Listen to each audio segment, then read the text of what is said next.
여러분 안녕하십니까, 김준성입니다. 오늘은 7월 19일 토요일 오전입니다. 오늘은 페드, S&P 그리고 달러에 대해서 말씀드려 보도록 하겠습니다. 페드가 저번 주 7월 16일 날 해프닝이 있었는데요. 파월을 해임하겠다 이런 뉴스가 나오고 그 이후에 트럼프가 그렇지 않다 이런 얘기를 하면서 해프닝이 있었는데, 그때 시장이 준 힌트는요, 그런 얘기가 나오자마자 시장은 주식이 하락하고 단기 금리가 하락하고 장기 금리가 상승하고 달러가 하락을 했거든요.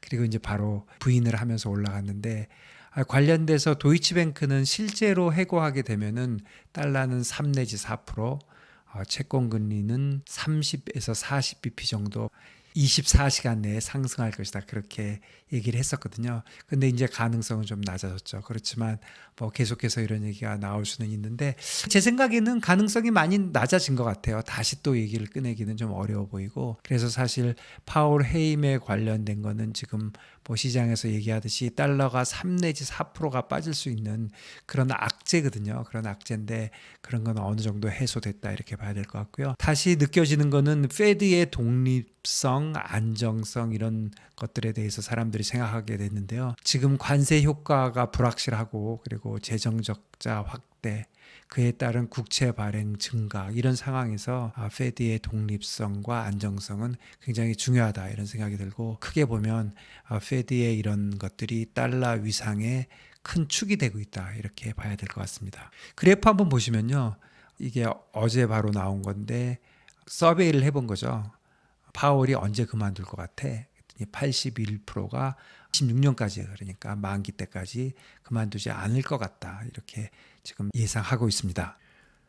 그리고 아까 그 비슷한 얘기인데요. 만일에 파월이 만기 전에 그만두게 되면 어떤 일이 벌어질까? 그럴 때 첫 번째가 sell the dollar, 그다음에 두 번째가 yield curve steepening, 그러니까 단기 금리는 내려가고 장기 금리는 올라간다는 거죠.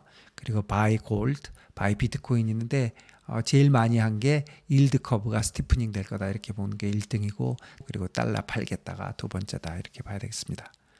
그리고 지금 캔디데이트 중에는 누가 제일 믿을 만한 사람이냐 그럴 때 크리스토퍼 월러가 1등이다, 지금 그런 서베이도 있었습니다. S&P 관련돼서 말씀드리면 S&P가 다시 올타임 하이로 복귀를 했고요. 그리고 시장은 매크로적인 경제적 우려보다는 기업 실적에 초점을 맞추고 있는 분위기다 이렇게 봐야 될 것 같고요. 그리고 크로스 어셋 자금 움직임이 안정됐고요. 주식 채권의 변동성 자체도 안정돼 있다 이렇게 봐야 될 것 같습니다. 한번 보시면은요, 이게 크로스 어셋 코릴레이션인데요. 뭐 이런 것도 만듭니다. 이거는 뭐냐면 크로스 어셋이 얼마나 페어와이즈 코릴레이션 비슷하게 가느냐는 거거든요. 그래서 이게 10year 에버리지가 여기 있는데 그동안 릴레이션이 그렇게 잘 맞지 않았던 거죠. 그런데 이제는 좀 안정되는 쪽으로 내려오는 것이 아니냐. 그러니까 시장이 전체적으로 안정되고 있다 이런 얘기고요.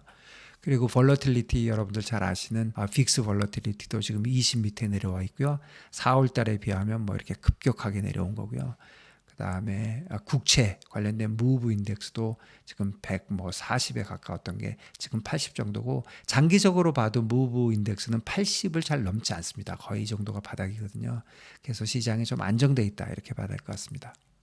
그래서 결과적으로 보면 향후 달러는 어떻게 될 건가요? 향후 달러에 대해서 생각을 해보면 제가 저번 주에 강세 요인으로 이 세 가지 정도를 생각할 수 있다고 말씀드렸는데요. 첫 번째는 미 경기 고용 물가가 안정되고 있다. 두 번째는 관세와 무역 협상의 결과가 미국의 상대국에 더 불리할 수도 있다. 특히 아시아는 아시아 국가 환율을 강세를 시킬 수 있다는 그런 기대는 아닐 수도 있다. 그리고 아시아 경기, 특히 한국 경기 회복이 지연되는 것이 문제다. 저는 이렇게 생각하고 있는데요. 저번 주에도 보면은 미국 경기 고용 물가에 대해서는 계속 좋은 뉴스가 나오고 있고요. 그다음에 관세에 관련돼서는 점점 시끄럽게 돼가고 있고, 일단 8월 1일 날에는 뭔가 시작을 할 것 같고요. 그 결과물이 미국보다도 상대국에 더 불리한 결과를 가져올 수도 있는 것 같고요. 그다음에 경기는 계속돼서 지연되고 있습니다. 한 발 더 나가서 아예 추세가 전환된 거야, 약세에서 강세로, 이렇게 볼 수 있는 요인도 이번 주에 있다고 생각하는데요. 미 주식이 완만하게 상승세를 계속해서 타게 되고 트럼프 관세 강경책이 어느 정도 유지가 되면서 미국 쪽에 유리한 쪽으로 효과를 가져오고 그런다면 미국이 골드락스 시나리오도 가능한 것 같거든요. 골드락스 시나리오라고 하면 뜨뜻하지도 않고 차갑지도 않은, 그러니까 미국 주식이 오르고 달러화가 강세가 되고 그리고 채권은 그런 대로 가만히 있고, 그러니까 결국 미국 이자율이 상당히 높은 레벨에 있거나 또 그거보다 약간 오른다 하더라도 미국 주식과 달러가 강세가 될 수 있는 그런 골드락스 시나리오, 좁은 길로 가는 시나리오가 가능한 게 아닌가. 그렇다면은 이번에 강세 요인에 더불어서 이런 추세를 전환시켜 줄 수 있는 그런 힘도 생긴 게 아닌가, 그런 생각이 좀 듭니다. 저는 어떻게 하고 있냐면요, 여러분들한테 말씀드린 대로 코스피 숏을 가고 나스닥과 S&P를 같은 금액으로 롱을 가고 있는데요. 코스피 숏 간 게 6월 4일날 간 게 벌써 16.3%가 올라서 손해를 많이 보고 있고요. 나스닥은 비슷한 기간에 지금 5.7% 올랐고 그리고 S&P는 4.7% 정도 올라서 제가 이걸 합쳐보면 이게 계약수로 보면은 원화로 한 1억 800만 원 정도 되거든요. 그래서 거의 맞춰놨는데 지금 9% 정도 손해보고 있고요.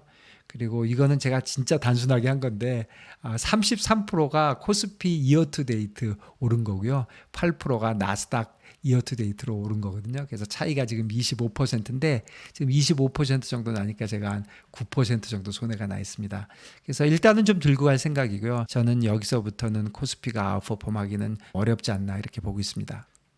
그리고 외환 쪽은 달러원은 제가 6월 10일 날 이식계약 1351원에 간 거 저번 주에 롤오버 해서 지금 가져가고 있고요. 지금 한 770만 원 정도 이익 나 있는데 저는 말씀드린 대로 다음 주에 1,400원 이상으로 올라갈 수 있다 이렇게 보고 일단 들고 갈 생각입니다.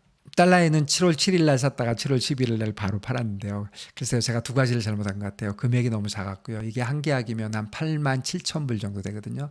금액도 너무 작았고 그리고 너무 일찍 잘랐고 그래서 안 잘랐으면은 한 150만 원 정도 더 남은 건데 일찍 잘랐고요. 어쨌든 달러엔이 다시 내려오게 되면 전 사고 싶은데 글쎄요, 어떻게 되는지 봐야 될 것 같습니다.